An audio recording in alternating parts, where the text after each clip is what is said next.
Bonjour à tous, bienvenue sur videobourse.fr pour le live de ce mardi 20 mai 2014. Je prie de bien devoir m'excuser pour mon retard. On va commencer tout de suite. Je vais vous demander si c'est OK au niveau du son et de l'image. Allô? Ok, ça c'est bon. Et pourquoi je vois pas le... Ah oui, d'accord. Ouais, bizarre. Ah oui, 14, ok. Voilà. Alors, je vais activer le chat. Je suis vendeur d'Euroyen. Vous avez pu le suivre sur ma FXbook pour ceux que ça intéresse. Bonne petite position, actuellement 14,7 points de profit. On a une impulsion baissière, une pression baissière. La dynamique de fond est baissière. Bien, très bien, je laisse courir. On va voir ce que ça donne ensuite.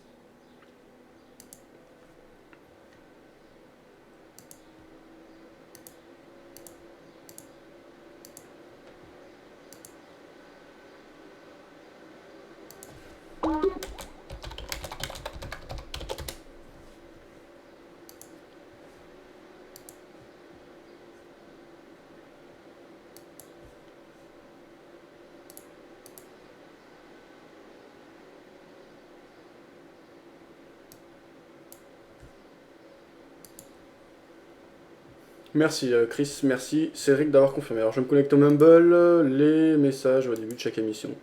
Cette émission s'appelle Trader ensemble, l'idée est de partager nos points de vue, idées et prises de position. En aucun cas des conseils d'investissement ne sont prodigués dans le cadre de cette émission. Si vous choisissez de me suivre ou de suivre l'un des membres dans le cadre de cette émission, que ce soit sur le chat écrit ou le chat audio, cela incombe de votre responsabilité. Pour ma part, je trade avec un compte MAM, Multi-Account Manager, un compte mutualisé, qui s'élève à 100 787 euros actuellement. Vous pouvez suivre les résultats à tout moment en cliquant sur le lien Mes résultats et MAM au-dessus du cadre de diffusion de l'émission. J'ai aussi d'autres comptes personnels, donc vous pouvez suivre les résultats en cliquant sur les différents liens au-dessus du cadre de diffusion de l'émission dans la partie dans le menu stratégie de trading. N'hésitez pas à participer via le chat écrit en bleu en dessous du cadre de diffusion de l'émission ou par audio via le chat audio Mumble MUMBLE. Vous avez le lien en bleu ciel en haut à droite du cadre de diffusion de l'émission. Voilà. Alors, ok, tout est bon. Donc voilà, pas grand chose à signaler. Je vais voir les nouvelles, mais c'était un début de semaine assez calme au niveau des nouvelles macroéconomiques. Je ne sais pas à quoi il y a l'impulsion. On a eu l'ouverture des marchés US avec le Dow Jones ici en haut à droite, baissière, donc une accélération assez franche pour le moment. Voilà. Donc ce matin, il y a eu simplement des chiffres par rapport à l'économie britannique qui ont été meilleurs qu'attendus. Le PIB, enfin non, CPI, pardon, un indice de consommation, je crois, le CPI. Demain sera une journée un peu plus chargée, et le soir, on aura notamment les minutes du FOMC à 20h.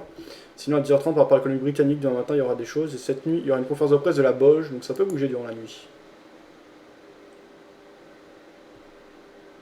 Voilà, si aussi vous avez des prises de position, des avis, des idées, n'hésitez pas à le partager.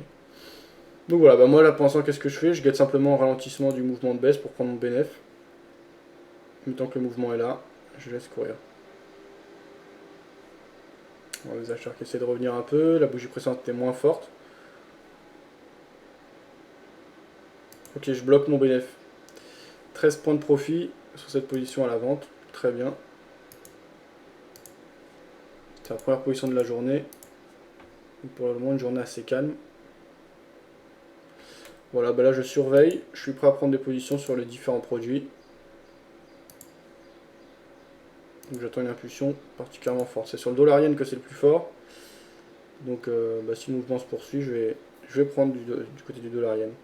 Le Dow Jones baisse bien ici.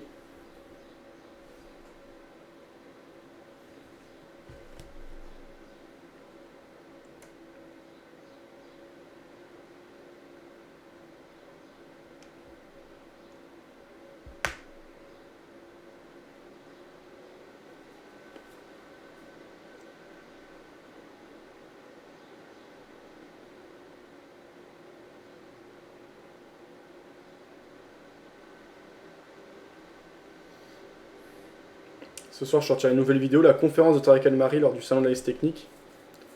D'autres vidéos viendront ensuite.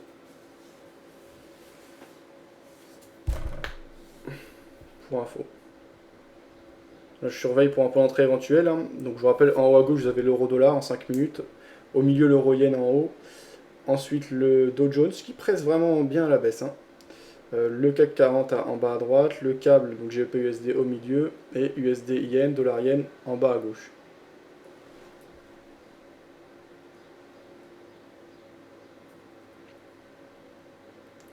Donc là, celui qui peut m'intéresser le plus, ce serait le dollar yen. D'ailleurs, il m'intéresse, ça y est. Vente du dollar yen, un lot, et j'ai l'occasion de reprendre position, donc si ça se passe mal. D'où l'avantage d'être faiblement exposé. Voilà les marchés américains qui baissent bien. Marché européen qui bouge pas trop, hein. On voit le CAC qui reste assez stable. Donc là, pourquoi prise de position à la vente sur le dollar yen? Parce qu'il presse vraiment pas mal, hein, le dollar yen cet après-midi. Pas de la folie non plus, mais on a un beau mouvement. Si ça corrige, j'ai l'occasion de re-rentrer parce que je suis faiblement exposé. La dynamique est plutôt baissière sur la journée. Sur le fond, faut faire attention, on a une zone de support en dessous. Voilà, moi, je m'intéresse surtout au mouvement en cours. Et le mouvement en cours est intéressant.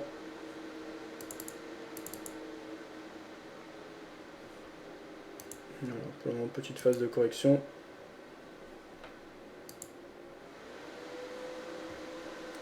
Est-ce que vous avez les positions de votre côté? Si vous avez des analyses, des graphiques à partager, n'hésitez pas.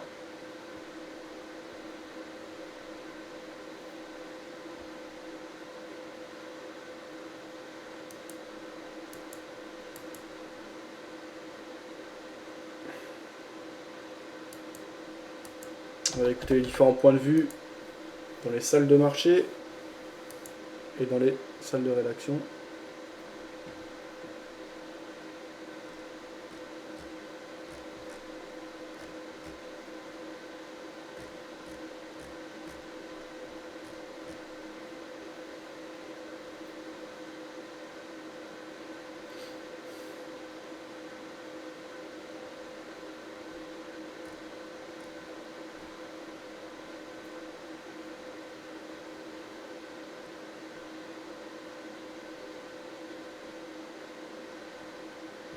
Le match des traders de ce jour, on écoute. BFM Business, intégral placement.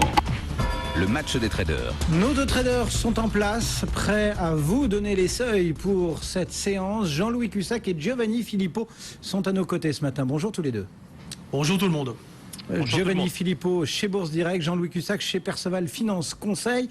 Giovanni, beaucoup d'attentisme, une certaine torpeur sur les marchés sont les commentaires que l'on retrouve un petit peu ce matin lorsqu'on parcourt les différentes recherches, les différentes notes pondues aux aurores par quelques bureaux. Comment est-ce que vous sentez les choses? Est-ce que vous avez, vous également, techniquement les yeux rivés déjà sur la Banque Centrale Européenne? Ça fait un petit moment, ça fait déjà depuis la fin de la précédente que je suis dans cet état d'esprit. Donc je rajouterais aussi, on a comme un goût d'inachevé, dans un sens comme dans l'autre. Le marché est incapable, je dirais, de prendre des relais lorsqu'il vient sur un point de résistance ou sur un point de support. Donc pour l'instant on est enfermé, les tensions ne sont pas suffisamment importantes pour remettre en cause ce que j'ai appelé le crédit rêve dans lequel on est maintenant depuis plusieurs mois lié aux attentes de la BCE. Donc pour l'instant il n'y a pas grand chose à faire si ce n'est qu'attendre et arbitrer le marché dans une zone neutre qui se situe entre 4473 et 4406. On reste enfermé dedans, on est repassé dans cette tendance neutre depuis le 15 mai. En fin de semaine dernière, on a fait un petit rebond, mais on n'a pas réussi à franchir cette partie haute. Donc pour l'instant, on a atteint ce matin en intraday un premier point de résistance. Des tensions étaient importantes à très court terme qui renvoient un petit peu le marché à la baisse, mais peu d'initiatives, peu de relais, il ne faut pas espérer grand-chose. Voilà, confirmation de ce climat assez attentiste. Jean-Louis Cussac, vous sentez les choses de la même façon, vous qui aimez accumuler les écarts? Accumuler les écarts, parce que comme Giovanni l'a confirmé, c'est ce qu'on répète depuis des mois, il ne faut pas trop s'attendre à des relais, le marché manque de carburant en permanence. Les volumes, c'est quoi en ce moment? Ils sont faits par de la spéculation sur les futurs et de l'arbitrage qui va avec, il n'y a que ça. Il n'y a pas de programme d'investissement, ni de désinvestissement d'ailleurs, hein. C'est quand même assez calme à ce niveau. Par contre, les écarts sont énormes. Hier, on est venu prendre appui sur le support 4390-85. Je l'ai dit, sur ce niveau, on conserve un maximum de chances de rebondir. Je ne pensais pas si bien dire encore une fois. On a rebondi de 60 points, c'est quand même fabuleux. Donc le marché a rebondi très violemment. Ce matin, il a atteint des nouveaux plus hauts là, sur la journée, enfin sur 48 heures. On est revenu taper sur 4450 futur juin. Et là, je viens d'acheter un petit peu à 30. Bon, si jamais ça rebondit pas rapidement, bon, ben, je sortirai. On verra comment ça va se passer. Mais je suis prêt à acheter, si vous voulez, jusqu'à 4390. Sous 4390-85, il faut ressortir parce qu'on aurait une zone neutre. Bon, et au pire, on passe vendeur sous 4315. Donc ça, c'est le schéma qui est mis en place, le scénario, la stratégie, indépendamment de toute données macroéconomiques. Moi, si vous voulez, quand j'entends la macro, il faut attendre la BCE. Mais moi, j'attends pas. J'ai pas le temps d'attendre. Donc, on trade tous les jours. Et de toute façon, il n'y a pas que moi. Et grâce à l'analyse, justement, de Chartis, on arrive à trader. À noter aujourd'hui que si le marché recule un petit peu, c'est uniquement parce que BNP et Michelin ont détaché leurs dividendes. Et cela impacte de 10 points le CAC 40. C'est quand même 0,22%. C'est pas mal. Sur les actions, beaucoup de régularité. Ça traduit encore une fois la grosse hésitation, parce que si on retraite, on est quasiment à l'étal. Oui, exactement, exactement. Et donc sur les actions, beaucoup de régularité sur le CAC 40, donc de l'arbitrage à 95%. Et sur le reste, il y a toujours un petit peu de volonté de spéculer. Vous avez cité précédemment BioAlliance. Bon, il y en a d'autres, hein, Ibrigenics. Il y a DBV qui est un beau dossier aussi, techno. On sera avec la patronne de BioAlliance dans un instant. Donc c'est intéressant de voir ce qu'elle va nous dire. Donc il y a beaucoup de dossiers comme ça sur lesquels il y a de l'intérêt, ce qui prouve que le moral n'est pas encore... Enfin, n'est pas mauvais, mais reste quand même les gens restent pleins d'espoir. Voilà pour les indices. Tout à l'heure, Bruno Cavalier chez Odo nous disait aussi ce qu'a mis la BCE entre guillemets dans un corner, c'est ses déclarations sur l'euro. 1,3684 ce matin. Giovanni, on joue quoi comme seuil sur l'euro en ce moment? Mais là, on joue exactement la même chose que les fois précédentes. On a un mouvement de retracement à la baisse similaire à ce qui s'est passé le mois dernier, le mois d'avant. Il n'y a rien de nouveau. Et on glisse jusqu'où? Pour l'instant, on a glissé, c'est un 36,40 qui tient toujours depuis 2-3 mois. À chaque fois, on part d'un point haut, d'un nouveau plus haut d'ailleurs, un 39,76 la dernière fois, un 39,93 ces derniers jours. Donc tant qu'on reste au-dessus d'un 36,40, il n'y a pas de quoi s'exciter non plus sur l'euro-dollar. On a pris un petit billet négatif à très court terme, donc on est plutôt avec un billet vendeur en dessous de 1,3770. On coupera éventuellement ces stratégies si on passe au-dessus de 1,3840, 50 et il faudra surveiller surtout 1,3640 pour remettre en cause la dynamique haussière à court terme. Mais sur le fond, les supports sont beaucoup plus bas, ils sont à 1,3475 et 1,3370. C'est ça qu'il faudra casser pour espérer une forte décrue de l'euro. Le 1,3640 stabiloté par Giovanni. Jean-Louis, vous l'avez aussi en ligne de mire? Oui, depuis des semaines, je vous en parle. Hein. Je vous dis que tant qu'on casse pas ce niveau, on reste sans alerte baissière significative. On est entré dans une zone neutre justement entre 1,3740 et 1,3640. Donc là, on est dans une zone d'attente. On reste sur un repli, mais qui n'est pas encore méchant. Donc sous 1,3640, en effet, je réattaque à la vente, à la baisse. Là, il y a de l'écart. C'est exactement ce qu'on a dit hier, déjà avec Julien. Hein. C'était exactement la même chose. On retrouve les niveaux de Giovanni, là, il n'y a pas de problème. Bon. Pour décoller un peu de la zone de risque, il faudrait repasser au-dessus d'un 37,50. Voilà, pour s'éloigner un petit peu du danger.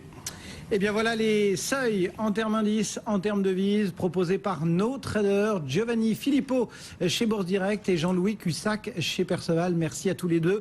Bonne journée sur les marchés. Le CAC est en baisse de 0,43%.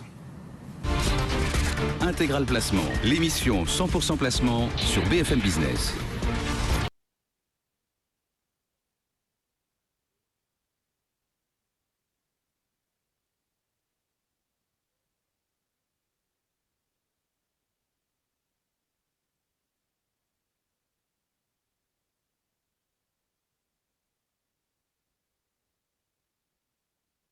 Ouais, désolé, j'étais au téléphone. Ouais, je viens de recharger à la vente sur dollar-yen. Bon, j'agresse un peu, mais je suis faiblement exposé, donc ça me dérange pas plus que ça. L'impulsion est en place. Il y a quand même un bon mouvement sur les marchés US. Pourquoi pas, le mouvement pourrait continuer. Donc, vente de nouveau sur dollar-yen. On va voir si le mouvement se poursuit. Alors, qu'est-ce qu'ils disent sur le chat écrit?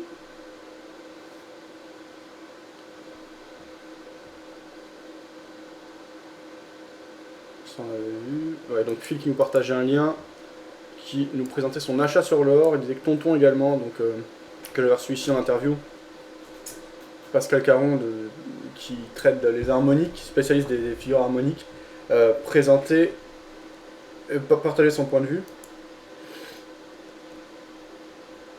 Donc,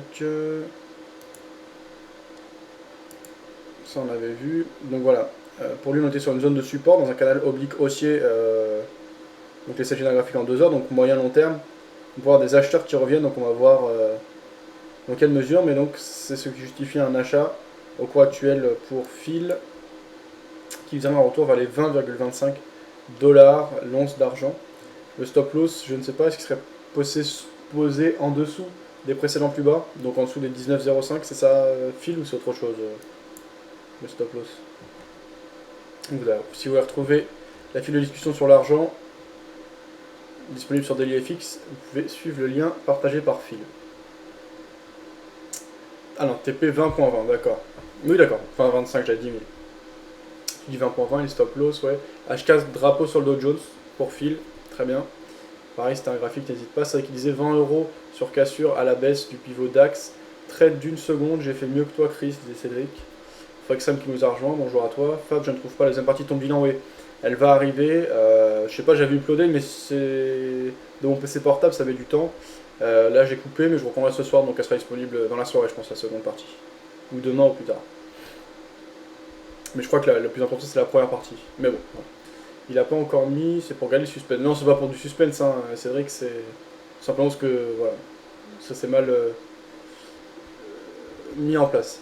Le choix qui disait, Fab, j'ai maté ton bilan, mec, il a l'air trop cool ton appart. Ah ouais, on voit pas grand chose là, tu vois juste mon meuble et ma télé. Trademat qui disait salut Fabien, elle est où la deuxième partie, ça on avait vu. H4 drapeau sur Dow Jones, disait Phil. Bonjour à Zibouche qui nous a rejoint. Voilà. Alors toujours vendeur sur mon dollar yen, pas grand chose à signaler.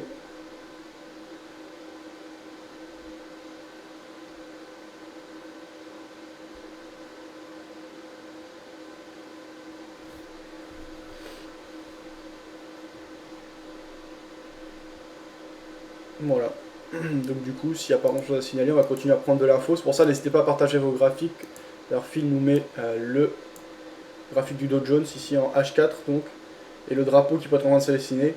Donc on voit la phase de baisse, la phase de consolidation et de légère correction, et les vendeurs qui essayent de revenir. Si on casse le support oblique haussier, effectivement on pourrait sortir par le bas du drapeau, ce qui pourrait indiquer une poursuite du mouvement de baisse. Voilà. Donc tant mieux, moi en tout cas je suis pour la tendance, je suis pour la volatilité.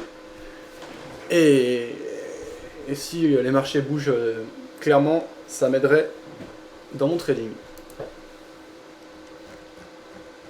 C'est d'ailleurs ce sur quoi je revenais dans le bilan que j'ai publié là ce week-end.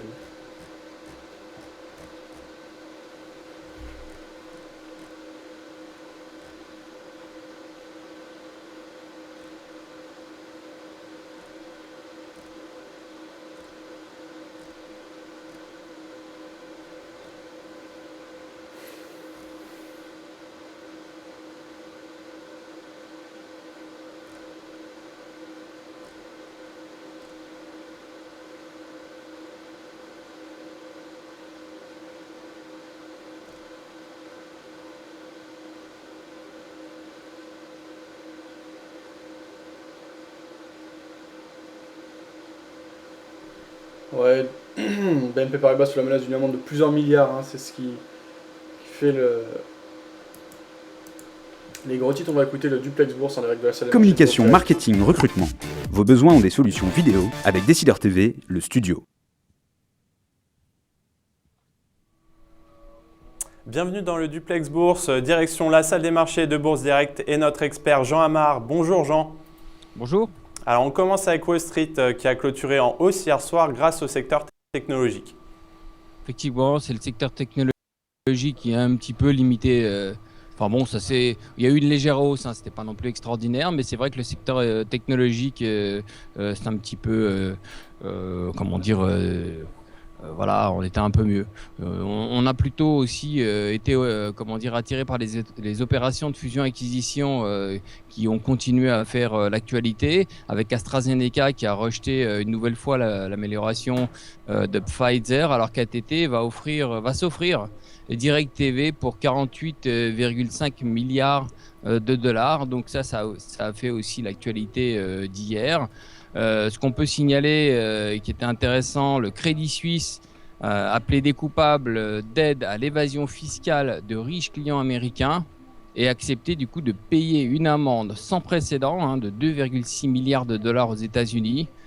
Donc BNP qui est aussi sous le coup de poursuites dans le pays pour blanchiment et menacé d'une amende de plusieurs milliards. Donc ça sera à suivre et ça explique aussi pourquoi les valeurs bancaires sont sous pression ces derniers temps, surtout la BNP bien sûr.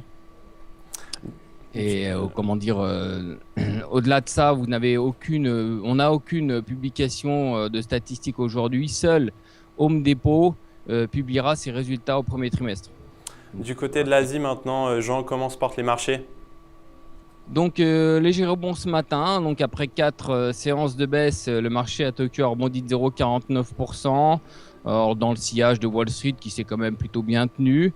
Mais bon, les gains ont été toutefois limités par la perspective d'un statu quo de la Banque du Japon à l'issue de sa réunion politique monétaire de 2 jours qui débute aujourd'hui. Donc, ça sera à surveiller. D'autre part, les investisseurs asiatiques surveillent la situation en Thaïlande où l'armée a décrété donc, la loi martiale après 6 mois de troubles politiques entre partisans et opposants. Au pouvoir en place. Donc ça chauffe quand même de ce côté-là. Ça sera à surveiller parce que on sait bien qu'en Thaïlande, c'est quand même pas très calme là-bas et que ça peut très bien exploser à tout moment.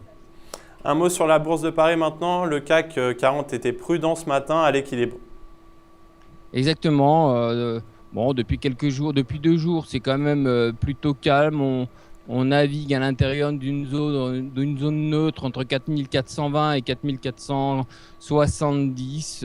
Il n'y a pas de statistiques, donc le marché est livré un petit peu à lui-même. Les investisseurs surveillent, comme je vous ai dit, donc l'évolution des emprunts des pays du sud de la zone de l'euro qui ont tendance à remonter ces derniers jours. Donc ce matin, on a eu une annonce de l'Allemagne. Elle a annoncé les prix à la production qui ont reculé de 0,90% en avril, après 0,30 en mars. Ainsi que la Grande-Bretagne aussi, qui a fait état d'une inflation en hausse de 0,40 en avril et de 1,8% sur un an. Bon, c'est tout ce qu'on a eu et c'est tout ce qu'on aura aujourd'hui en termes de publications macroéconomiques. Pour l'analyse technique maintenant, Jean, quels sont les supports et résistances à surveiller? Donc ça ne change pas trop.